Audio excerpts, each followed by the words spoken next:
Nous allons voir la division cellulaire, plus précisément ce qu'on appelle la mitose. Rappel de quatrième.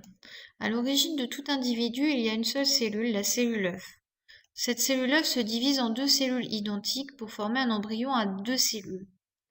Puis, après de multiples divisions, on va obtenir un individu. Mais il arrive parfois que ces deux cellules se séparent et se divisent chacune de leur côté. Dans ce cas, elles vont chacune de leur côté former un nouvel individu.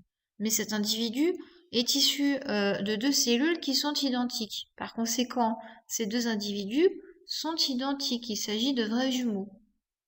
Alors la question que l'on se pose, c'est comment est-ce que s'effectue la division des cellules de façon à ce qu'on conserve le même contenu de noyau dans chacune de ces cellules. On retient les cellules de l'organisme, à l'exception des cellules reproductrices, possèdent la même information génétique que la cellule œuf dont elles proviennent par division successive. Étudions un graphique montrant l'évolution de la quantité d'ADN dans le noyau d'une cellule au cours d'une division. Pour tracer notre courbe, on commence par tracer les axes et indiquer au bout de chacun la grandeur et l'unité. On gradue notre axe et on trace la courbe ensuite.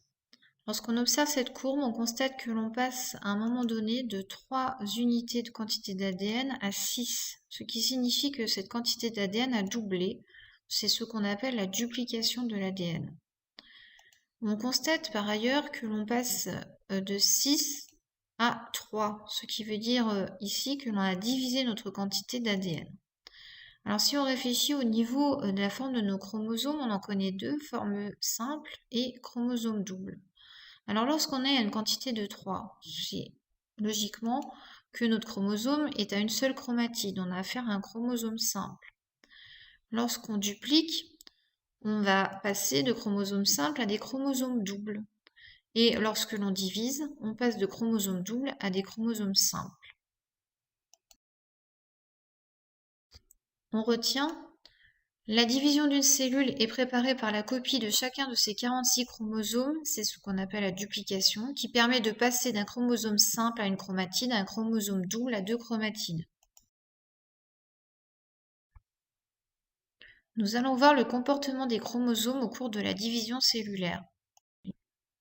Si l'on observe au microscope des noyaux de cellules en cours de division, on observe les chromosomes visibles, bien sûr, mais on peut constater qu'ils s'organisent de manière différente dans la cellule.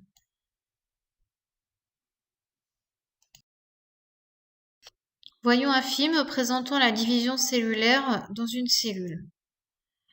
La première étape de la division cellulaire s'appelle la prophase.